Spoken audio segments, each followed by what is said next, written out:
Today, I'm gonna be unboxing and trying out the Insta360 ONE R. It's a new action camera that's modular, so you can swap out different camera modules. You can turn the viewfinder around between normal mode and selfie mode.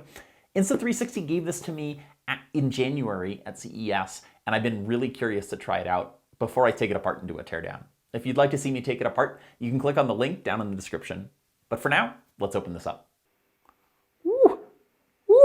Box has got some suction. Oh, that's pretty. This looks like the standard wide angle lens. And then this is the screen here.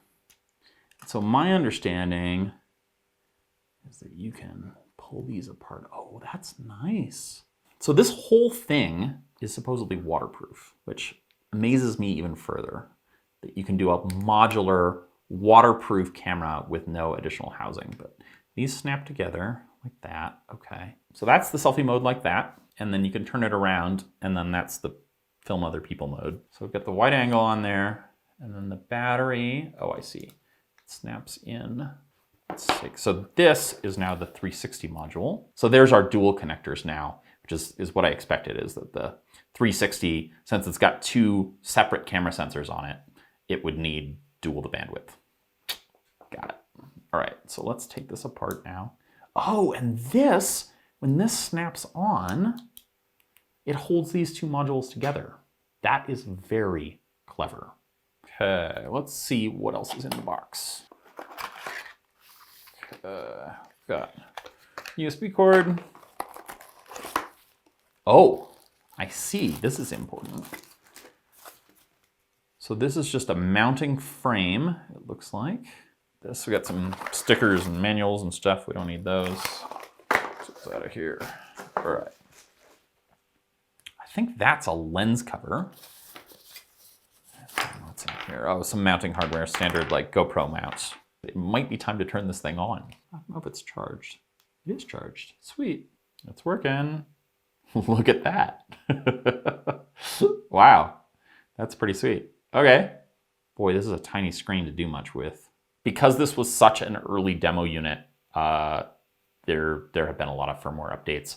Insta360 actually reached out and said, when you do your test, make sure you update the latest firmware, because we tweaked a bunch of things. So there we go. Sweet.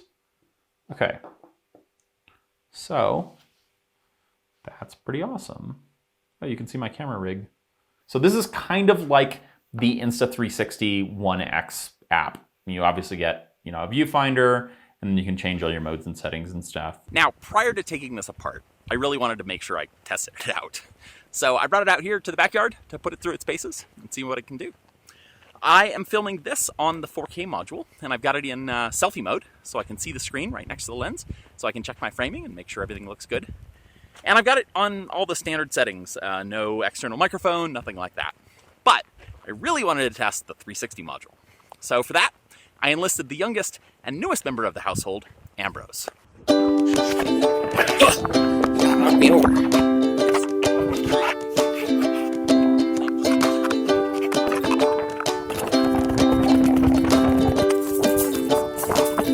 No. Sit.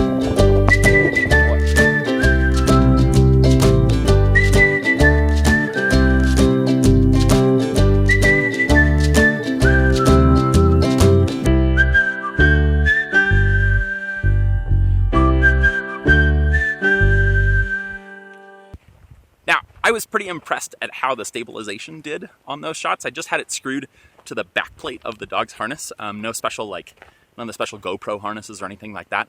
This thing does have a GoPro mount on it, so it would work with those. I just don't have one. But it worked surprisingly well, despite the camera flopping everywhere. But I didn't really get a wide variety of shots. So I wanted to try out the invisible selfie sticks that I have from the ONE X that I own, which also work with this camera. And for that, I enlisted the help of the second youngest member of the household. Okay, you ready to play tag? Yeah. Okay, you hold that. Come on, get it. Go!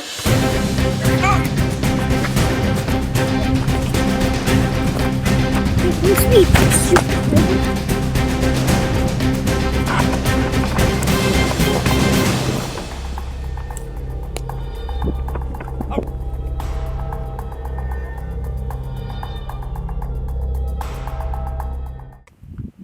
I really love shooting with those invisible selfie sticks. The shots just come out really awesome. I was a little disappointed. I wasn't paying too much attention to the camera's shadow when we were shooting, and so that breaks the illusion a little bit. It would have been a lot cooler on a cloudy day where we didn't have to worry about that. But you can just get shots with these 360 cameras that would be really difficult to get any other way, and they're so brain dead simple with these 360 cameras. And with that, I'm gonna head back inside and I'll give you a few closing thoughts here about what it's like to actually use this camera in practice. So what did I like and what did I not like so much about this camera? First off, I love the idea for this camera. It replaces two of the cameras that I normally carry around with me, a GoPro action camera, which I don't actually have with me right now, and the Insta360 ONE X, which is essentially the predecessor to the 360 module on this camera. I love that I can carry less gear since I travel a lot. Well, normally I used to travel a lot, at least. I love the idea of having less gear in my bag. I love the selfie mode. I love the idea that you can turn the screen module around so that you can see it yourself while you're filming yourself. That's awesome. Being able to put this on a little selfie stick for situations where either I don't want the big camera or I need something to be super waterproof and durable. That's super awesome. I also love the stabilization. As you saw, the flow state stabilization, particularly on the 360 camera, is on point.